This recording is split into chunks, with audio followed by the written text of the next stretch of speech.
ভারতের প্রতি আমাদের সিম্পেথি আছে, ভালোবাসা আছে, কিন্তু আমার দেশ আমার কাছে সবার উপরে, এবং আমার কাছে বাংলাদেশ এবং এই মাটি, এই মা, এটাই আমার কাছে স্বর্গ, এবং এটা আমার কাছে ভারতের থেকেও অনেক বেশি। মানুষ যখন তার দেওয়ালে পিঠ থেকে যায়, যখন অত্যাচার নির্যাতনের, যখন কোথাও বিচার পায় না, দাঁড়ে দাঁড়ে ঘুরে, তখন সে মনে করে যে না, এই দেশ আমার না, তখন সে চেষ্টা করে যে অন্য দেশে, তখন ভারতকেই সে আপন হিসেবে মনে করে, বা সেই জন্য দেখলাম যে আসলে ভারতের প্রতি এক ধরনের প্রেম থাকাটা স্বাভাবিক যারা ধর্মীয়গতভাবে, কিন্তু এক্ষেত্রে আসলে আপনারা কতটুকু ভারতের প্রতি প্রেমী বা ভারত প্রেমী বলা যায়, যে কতটুকু ভারত প্রেমী?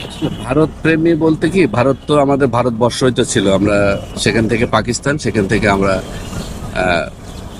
বাংলাদেশে হয়েছি। পাকিস্তান যখন ছিল তখন তো অবশ্যই পাকিস্তানের প্রতি প্রেম ছিল, বিধায় আমার পূর্বপুরুষ, আমার দাদারা কিন্তু পাকিস্তানে ছিল, তারা তো ভারতে যায় না। তো ভারতের প্রতি আমাদের একটা প্রেম এই কারণে, যেহেতু ভারতবর্ষের একটা অংশ ছিল এক সময়, এবং ভারতে আমাদের পূর্বপুরুষের অনেক আমাদের আত্মীয় স্বজন সেখানে আছে। পাশাপাশি সেখানে আমাদের আমরা যেহেতু হিন্দু ধর্ম, সেখানে অনেক বড় বড় তীর্থস্থানও ভারতে। তো সেই কারণে মানুষ যখন দেখে যে না, তার দেওয়ালে পিঠ থেকে যায়, অত্যাচার নির্যাতন করে, আর কোনো যাওয়ার তার জায়গা নাই, কোথায় যাবে, তখন সে চিন্তা করে যে না, ভারতে আমাদের জায়গা, এছাড়া তো আমাদের আর কোনো জায়গা নাই। শুধু হিন্দুদের জনসংখ্যা কেন, যে কোনো ব্যক্তি যখন অত্যাচার নির্যাতিত হয়, তখন সে কিন্তু স্বেচ্ছায় দেশ ত্যাগ করে না, সে বাধ্য হয়। কিন্তু সেই দেশ কিন্তু তার যে দেশ, তার কাছে কিন্তু প্রিয়, এটা তার কাছে মা, এটা তার মাতৃভূমি। যেমন আমি যদি হযরত মুহাম্মদ সাল্লাল্লাহু আলাইহি ওয়াসাল্লামের কথা বলি, ইসলামের ধর্মের অন্য আপনাদের ইসলাম নবী বা প্রবর্তক যিনি ছিলেন, তিনি যখন হিজরত করেছেন, তিনি তো স্বেচ্ছায় হিজরত করেন নাই। তাকে যখন অত্যাচার নির্যাতন করা হয়েছে, রক্তাক্ত করা হয়েছে, তখন কিন্তু তিনি বাধ্য হয়ে হিজরত করেছেন। কিন্তু বারবার তিনি কিন্তু তার মাতৃভূমির দিকে চেয়েছিলেন এবং চোখের জল ফেলেছিলেন। এবং যখন তিনি এস্টাবলিশ হয়েছেন, ইসলাম ধর্মকে যখন তিনি প্রতিষ্ঠিত করতেন, তার আহ্বানে যখন ইসলাম ধর্ম ওখানে হাজার হাজার মানুষ, লক্ষ লক্ষ মানুষ সাথে, তখন কিন্তু তিনি তার নিজ দেশেই কিন্তু ফিরে আসছেন, কিন্তু সেখানে কিন্তু ছিলেন না। তো যারা একসময় চলে যাচ্ছে, যদি বাংলাদেশ একসময় এরকম আবার হিন্দুদের জন্য নিরাপত্তা যদি বলা হয়, আবার তৈরি হয়, যদি দেখে যে না, এদেশে অসাম্প্রদায়িক চেতনা বিদ্যমান আছে, মুক্তিযুদ্ধের চেতনা বিশ্ব বিদ্যমান আছে, এবং যেটা আমরা বলি যে বাংলাদেশের রাজনৈতিক ক্ষমতায়ন দরকার, সংখ্যালঘু মন্ত্রণালয়, আমাদের সংখ্যালঘু সুরক্ষা আইন তো নাই, সংখ্যালঘু সুরক্ষা আইন যদি পাশ করে, তাহলে মানুষ আবার তার নিজ দেশে ফিরে আসবে, এটাই আমরা বিশ্বাস করি। যারা আজকে বিদেশে চলে গেছে, তারা কেন চলে গেছে? শুধু হিন্দুরা কেন, যে ভালো ভালো মুসলিম ফ্যামিলিরাও তো দেশ ত্যাগ করতেছে, তারা মনে করছে বাংলাদেশ তাদের জন্য নিরাপদ না। তো এটার মূল কারণ হলো যে নিরাপত্তা, ভবিষ্যৎ, সন্তানের ভবিষ্যৎ, সবকিছু মিলে একজন ডিসিশন নেই যে আমার যারা উত্তরসূরি আছে তাদেরকে কোথায় রাখবে। দাদা কেমন আছেন, যদি একটু বলতেন? খুবই ভালো আছে, আপনি কেমন আছেন? এই তো আছি। আচ্ছা, আমরা সম্প্রতি যদি একটা জিনিস বলি, যে বেশ কয়েকটি রিপোর্টে আমরা দেখেছি যে বাংলাদেশে যেহেতু অসাম্প্রদায়িক একটি দেশ, এবং এই দেশে হিন্দু মুসলিম সবার একই সমঝোতার ভিত্তিতে বসবাস, তো আপনারা একটা সংগঠন আছে, দলীয় রাজনৈতিক সংগঠন বাংলাদেশ সনাতন পার্টি, তো এই সংগঠনের মাধ্যমে আসলে আপনারা কোন ধরনের মেসেজ দিতে চাচ্ছেন, যদি একটু বলতেন? আসলে বাংলাদেশ সনাতন পার্টি, বিএসপি, এটার মূল উদ্দেশ্য, অনেকে মনে করে যে সনাতন পার্টি মানে হিন্দুদের জন্য, আসলে মূলত সেটা না। আমাদের সনাতন পার্টি, সনাতন অর্থ হলো চিরন্তন সত্য। আমরা সনাতন নামটা দেওয়ার এটা মূল কারণ যে বাংলাদেশের সকল জনগোষ্ঠী মৌলিক অধিকার নিশ্চিত করা, এবং তারা যাতে তাদের ন্যায় বিচার পায় সকল ক্ষেত্রে। কিন্তু এখানে মূল বিষয় যেটা, সেটা হলো যে আমাদের মূল উদ্দেশ্য এটা তো আছেই, পাশাপাশি আমরা চাই যে বাংলাদেশের যে সংখ্যালঘু জনসংখ্যা যেটা বলে, যদিও বাংলাদেশের মাননীয় প্রধানমন্ত্রী সংখ্যালঘু হিসেবে কাউকে বলছেন যে মনে না করার জন্য, কিন্তু আলটিমেটলি রাষ্ট্রধর্ম ইসলাম, বা স্বাভাবিক কারণে কিন্তু আমরা সংখ্যালঘু হয়ে গেছি। তা সেই দৃষ্টিকোণ থেকে আমরা মনে করি যে বাংলাদেশের সংখ্যালঘু সম্প্রদায়ের রাজনৈতিক অধিকার প্রতিষ্ঠা সব থেকে বড় বেশি দরকার। কারণ আপনার যদি রাজনৈতিক ক্ষমতায়ন না থাকে, তাহলে আপনি আপনার যে অধিকার সেগুলো প্রতিষ্ঠা করা সম্ভব না। তার কারণ হলো, আপনারা জানেন যে বাংলাদেশে এক সময়, যদি স্বাধীনতা পূর্বকালীন সময়, আমাদের প্রায় 2021 সালের কথাই যদি বলি, বা আমাদের যদি 1974 সালে যদি আমরা ফিরে যাই বা ওই দিকে, তাহলে আমাদের জনসংখ্যা ছিল কিন্তু 1951 সালে বলি 22%। সেই সময়ই কিন্তু, তখন কিন্তু পূর্ব পাকিস্তান বিদ্যমান থাকা অবস্থায়, সেই জায়গার থেকে আজকে আমাদের জনসংখ্যা 7.95। অতএব কত জনসংখ্যা কিন্তু কমেছে। অতএব আপনি ভারতের দিকে তাকান, সেখানে কিন্তু এখনো জনসংখ্যা 14.25, অর্থাৎ 19 কোটির বেশি। সেখানে জনসংখ্যা কিন্তু ব্যাপক হারে বাড়তেছে, মুসলিম জনসংখ্যা। পাকিস্তানেও কিন্তু জনসংখ্যা, হিন্দু জনসংখ্যা যা ছিল সেই তুলনায় কিন্তু বাড়ছে। অতএব বাংলাদেশের অবস্থা আমরা পাকিস্তানের তুলনায় কিন্তু খারাপ। একসময় আমরা পাকিস্তানকে সবসময় জন্য ইগনোর করি, কিন্তু এই জায়গাটায় সংখ্যালঘু সুরক্ষার ক্ষেত্রে বাংলাদেশের তুলনায় পাকিস্তান কিন্তু অনেক এগিয়ে আছে। আর বাংলাদেশে প্রায় সময় আমরা দেখি, যখন ওয়াজ মাহফিল থেকে শুরু করে সব জায়গায় সাম্প্রদায়িক মনোভাব ব্যাপক আকারে বৃদ্ধি পাচ্ছে। এই সোশ্যাল মিডিয়ায় যে হিন্দুদের দোকানে যাওয়া যাবে না, হিন্দুদের দোকানে চুল কাটা যাবে না, এই যে বিষয়গুলো যে সাম্প্রদায়িক বিদ্বেষ ছড়ানো হচ্ছে, সেই জায়গায় থেকে আমরা কোনো ন্যায় বিচার পাচ্ছি না। কিন্তু পাকিস্তানে দেখেন, এটা কিন্তু একটা উদাহরণ যে পাকিস্তানের মতো জায়গায়, যে সেই জায়গায় হয়তো প্রশাসনিক বা রাজনৈতিক অনেক অস্থিরতা আছে, ভারতেও আছে, পাকিস্তানের সব থেকে বেশি, তারা প্রচুর পরিমাণে ক্ষমতা বদল হচ্ছে, কিন্তু সেই জায়গায় একটা মন্দির ভেঙে দেওয়া হলো। সেখানে প্রধান বিচারপতি নাম হলো গুলজার আহমেদ, তিনি সাথে সাথে 1 বছরের ভিতরে সেই মন্দিরটা উনি নির্মাণ করেছেন, পুনর্নির্মাণ করেছেন এবং নিজে উদ্বোধন করেছেন, যেটা বাংলাদেশের পক্ষে কিন্তু সম্ভব না। বাংলাদেশে আজ পর্যন্ত এটার কোনো নজিরই নাই। অথচ বাংলাদেশে কিন্তু আমরা অসাম্প্রদায়িক চেতনায় বিশ্বাসী, আমরা স্বাধীনতার জন্য রক্ত দিয়েছি, বিশ্বের আর কোনো দেশ কিন্তু রক্ত দেয় না, এবং কাঁধে কাঁধ মিলিয়ে কিন্তু আমরা মুক্তিযুদ্ধ করেছি, আমাদের পূর্বপুরুষরা মুক্তিযুদ্ধ করেছে। এই দেশ একটা অসাম্প্রদায়িক চেতনায় একটা উন্নত বাংলাদেশ, বঙ্গবন্ধু স্বপ্নের সোনার বাংলাদেশ হবে, কিন্তু সেটা কিন্তু হচ্ছে না। আজকে দেখেন, দীর্ঘ সময় আওয়ামী লীগ সরকার ক্ষমতায়, কিন্তু এই সরকার হিন্দুদের জন্য কিছুই করে নাই, শুধুমাত্র ভোট ব্যাংক হিসেবে ব্যবহার করা ছাড়া।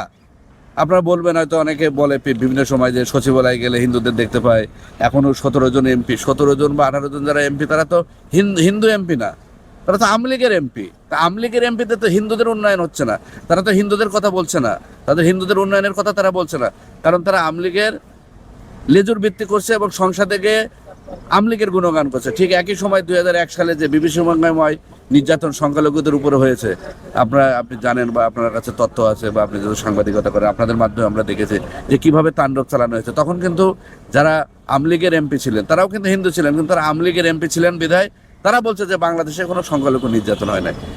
একই অবস্থায় বর্তমান সময়ে আওয়ামী লীগে আমাদের সব থেকে বেশি সংখ্যালঘু নির্যাতন হয়েছে। এবং দুর্গাপূজার সময় আপনারা দেখেছেন যে 2021 সালে কিভাবে এক টানা 28 দিন 22টি জেলায় হামলা হয়েছে, সেগুলোর তো ন্যায় বিচার আমরা পাই নাই। প্রায় সময়ে এই যে ইসলাম ধর্ম অবমাননার কথা বলে অজুহাত তুলে, যেগুলো ইসলাম ধর্ম, আমরা কোনো ধর্মের প্রতি বিদ্বেষ আমরা চাই না। যারা প্রকৃত দোষী তাদের আমরা চাই যে তাদের শাস্তি হোক, কিন্তু যারা দোষী না, একটা ফেসবুকে একটা কমেন্ট লেখা হলো, সেটা যাচাই বাছাই না করে, তদন্ত না করে তাকে গ্রেপ্তার করে তার বাড়িঘর ভাঙচুর করে, এবং বিচার বিভাগে যেখানে বাংলাদেশের সবচেয়ে জায়গা, আস্থার জায়গা সুপ্রিম কোর্ট, সেখানে জামিন পেলেও রাষ্ট্রপক্ষ সেখানে আপিল করে স্টে করা হয়। অত সাম্প্রদায়িক মনোভাব এদেশে বাড়ছে। দেশে কোনো, আমার কাছে মনে হয়েছে যে সর্বোপরি, আমি একজন আইনজীবী হিসেবে আমি দেখেছি যে বাংলাদেশে এখন ন্যায় বিচার নাই, প্রশাসনিক ব্যবস্থা কোনোভাবেই চেন অফ কমান্ড নাই। কারণ হলো রাজনৈতিক অস্থিরতা।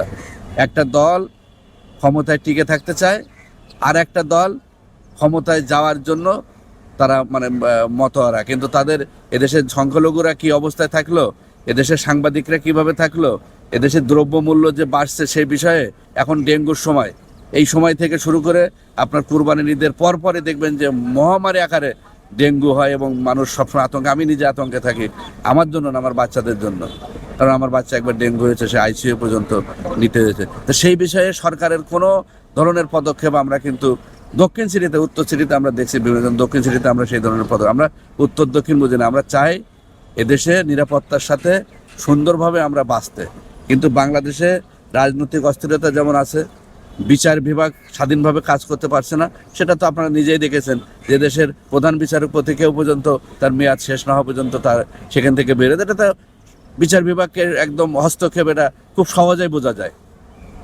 বিচার বিভাগকে দলীয়করণ করা, প্রশাসনের দলীয়করণ করা, অনেকের কাছে আমরা এখন শুনি, এবং এটা তো দেখা যাচ্ছে যে বর্তমান রাষ্ট্র পুলিশি রাষ্ট্র হয়ে গেছে। তার কারণ পুলিশ যতগুলো এই যে অপরাধগুলো করতেছে, পুলিশ সব পুলিশ করতেছে না, কিন্তু যারা করতেছে তাদের কাছে তো তাদের বিরুদ্ধে কোনো মামলা করলে সেই মামলাগুলো সঠিকভাবে গ্রহণ করা হয় না। সম্প্রতি একটা মামলা, ডিবির একটা মামলা হয়েছিল, সেই তদন্ত দেওয়া হয়েছিল সাভারের ডিবিকে। ডিবি কি করেছে, যারা ভিকটিম তাদেরকে ধরে এনে তাদেরকে মারধর করে তাদের কাছ থেকে অর্থ নিয়ে তাদের 164 করে তাদেরকে ওই মামলায় আসামি করেছে। এরকম একটা মামলা যখন আমার কাছে আসছে, আমি সেই মামলায় পুলিশ হেফাজত নির্যাতন নিবারণ আইনে জেলা জজে মামলা করেছি, মামলা দায়ের করেছে। মামলা দায়ের করার পর বিজ্ঞ আদালত সন্তুষ্ট হয়ে সেটাকে সাভার থানা এফআইআর হিসেবে গণ্য করে পিবিআইকে তদন্ত নির্দেশ দিলেন। অদৃশ্য কোন কারণে হঠাৎ করে সেই মামলা নিজের আদেশ বিজ্ঞ জেলা জজ স্থগিত করতে বাধ্য হয়েছেন। তার মানে রাষ্ট্র কোথায়? তার মানে বাংলাদেশে পুলিশ যদি কোনো অন্যায় করে বা যারা প্রভাবশালী, শুধু পুলিশ না, সেটা হতে পারে আমি আইনজীবী বা যারা বড় বড় আইনজীবী হতে পারে, তারা যদি কোনো অন্যায় করে, বড় বড় সাংবাদিকতা আপনি যারা যদি অন্যায় করে, মানে যারা প্রভাবশালী ব্যক্তি, এক কথা আমি বলতে চাচ্ছি, তাদের জন্য বাংলাদেশে মানে তাদের বিরুদ্ধে গিয়ে ন্যায় বিচার প্রার্থনা করাটা বরঞ্চ আরো অন্যায় হয়ে দাঁড়ায়। তারা কোথাও ন্যায় বিচার পাচ্ছে না। আচ্ছা, আপনি যেটা বলেছেন যে ভারতে মুসলিমরা অনেক ভালো আছে, আপনার কি মনে হয় যে এই যে বাংলাদেশ থেকে কিন্তু প্রতি বছরই বিভিন্ন সংখ্যক মানুষ কিন্তু হিন্দু যারা জনগোষ্ঠী রয়েছেন তারা কিন্তু ভারতে চলে যাচ্ছে, এই প্রবণতাটা কি আস্তে আস্তে বাড়বে? বা ভারতের প্রতি আমাদের যে নির্ভরতা, এটা নিয়ে আপনি কি বলবেন? এটা অবশ্যই বাড়বে। যেটা বললাম যে বিচারহীনতা, আমার সম্পত্তি দখল হচ্ছে, আমার সম্পদ লুণ্ঠন হচ্ছে, আমার বোনকে অপহরণ করা হচ্ছে, ধর্ষণ করা হচ্ছে, কিন্তু আমরা কোথাও ন্যায় বিচার পাচ্ছি না। তো এই ন্যায় বিচারহীনতায় শুধু হিন্দু না, শুধু হিন্দু জনসংখ্যা না, যারা এই দেশে ভালো, যারা একটু মানে শিক্ষিত, তারাই এই দেশের ভবিষ্যৎ তারা দেখতে পাচ্ছে না। তারা মনে করছে এই দেশে থাকার জন্য উপযুক্ত জায়গা না। আমরা যেমন হিন্দুদের কোনো জায়গা নাই, হয়তো আমরা ভারতে যাচ্ছি, যারা হয়তো বা ভারতে চলে যাচ্ছে, তারা একটু হচ্ছে, কিন্তু যারা মোটামুটি একটু অবস্থান আছে তারা কিন্তু ইউরোপ, আমেরিকা, সুইজারল্যান্ড ওইসব দিকে চলে যাচ্ছে। নট শুধু হিন্দু না, একজন ভালো মানুষও বাংলাদেশে বর্তমানে সংখ্যালঘু, তারা কিন্তু বিভিন্ন দেশে চলে যাচ্ছে, ছেলে মেয়ে নিয়ে চলে যাচ্ছে। তার কারণ কি? তারা মনে করছে যে এই দেশ ভালো মানুষের জন্য না, এই দেশ একটা অসাম্প্রদায়িক চেতনায় যে বিশ্বাসী, যে স্বাধীনতার যে চেতনা, সেটা ভুলণ্ঠিত হয়ে গেছে। এখানে সাম্প্রদায়িকতা বিরাজ করছে, রাজনৈতিক অস্থিরতা বিরাজ করছে, প্রতিনিয়ত এখানে দুর্নীতি, এখানে ব্যাংক লুট, মানে এক কথায় বিচারহীনতা এবং এই দেশের রাজনৈতিক, এর জন্য আমি মনে করব যে বাংলাদেশের রাজনৈতিক অস্থিরতায় সব থেকে বেশি দায়ী। কারণ বর্তমান সরকার ক্ষমতায় থাকার জন্য আমলা থেকে শুরু করে পুলিশ বা বিভিন্ন প্রশাসন তাদেরকে যেমন সুযোগ সুবিধা দিচ্ছে, এবং যার কারণে তাদের অন্যায়গুলোতে তারা কোনো পদক্ষেপ নিতে পারছে না।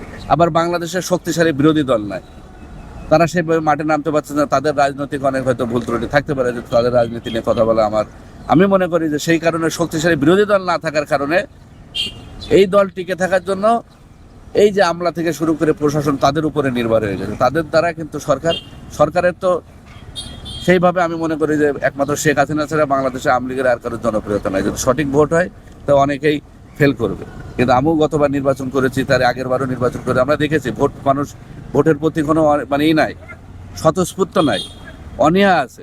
এর মানে এই না যে তারা বিএনপিকে পছন্দ করে বা অন্য দলকে পছন্দ করে, তা না, কিন্তু মানুষ ভোট দিতে চাচ্ছে না এই কারণে যে রাজনৈতিক অস্থিরতা, যে আমি আওয়ামী লীগকে ভোট দিতে যাব, অন্য দল আমার প্রতি বা আমার পরিবারের প্রতি এক ধরনের অন্য দৃষ্টিতে দেখবে, বা আমার পরে হামলা হতে পারে, মামলা হতে পারে, বিভিন্ন কিছু হতে পারে। আবার ভোট দিতে না গেলে আওয়ামী লীগের যারা পন্থী যারা আছে তারা মনে করবে যে সারা ভোট দিতে যাচ্ছে না, তাহলে মনে হয় অন্য দলের। বিষয়টা কিন্তু মানে মানুষের যারা সাধারণ মানুষ তারা কোন দিকে যাবে, তারা এখন দিশাহারা। আজকে দ্রব্যমূল্যের দাম দেখেন আপনি, আজকে সাবান যেটা ছিল মনে হয় 2 বছর আগেও বা 1.5 বছর আগে যে সাবান আমরা 15-20 টাকা কিনেছি বা 25 টাকা কিনেছি, এখন 75 থেকে 80 টাকা হয়ে গেছে। সব কিছুর দাম মানে 3 গুণ 3 গুণ ছাড়া গেছে। কিন্তু কোনো ধরনের এই যে সিন্ডিকেট, ব্যবসায়িক সিন্ডিকেট, সেটা কিন্তু সরকার নিয়ন্ত্রণ করতে পারছে না। তার কারণ হলো যে রাজনৈতিক অস্থিরতা, এবং এই সরকার টিকে থাকার জন্য কাউকে কোনো কিছু বলতে পারে। কারণ যেহেতু আপনি যদি কোনো অন্যায় করেন, সেহেতু আপনি তো আরেকজনকে ভালো হওয়ার কথা বলতে পারেন না, আগে আপনাকে ভালো হতে হবে, তারপরে নয় আপনি আরেকজনকে ভালো বলতে পারবেন। ভারতের কথা যদি বলেন, সংখ্যালঘুর ক্ষেত্রে সেখানে সংখ্যালঘু মন্ত্রণালয় আছে, সেখানে সংখ্যালঘুরা রাষ্ট্রপতি হয়, এবং এছাড়াও তাদের রাজ্য ওয়াইজ তারা একটা দলকে তারা যেমন সাপোর্ট দেয় বা ভোট ব্যাংক হিসেবে তাদের ব্যবহার করে, পাশাপাশি তাদেরকে সকল সুযোগ সুবিধা দেওয়া হয়, হজ থেকে শুরু করে চাকরি বাকরি সব কিছুতেই। বাংলাদেশের হয়তো আওয়ামী লীগ গভর্নমেন্ট কিছুটা চাকরির ক্ষেত্রে অন্য দলের তুলনায় বেশি সুযোগ সুবিধা দেন বা পদের ক্ষেত্রে কিছু পদোন্নতি করেন, কিন্তু যে তুলনায় হিন্দুরা আওয়ামী লীগ প্রীতি বা আওয়ামী লীগের প্রতি তাদের যে পরিমাণ বিশ্বস্ততা বা ভালোবাসা, সেই ধরনের মানে সংখ্যালঘুদেরকে সুন্দর রাখার জন্য, ভালো রাখার জন্য, নিরাপত্তার ক্ষেত্রে তাদেরকে কখনো আওয়ামী লীগকে কখনো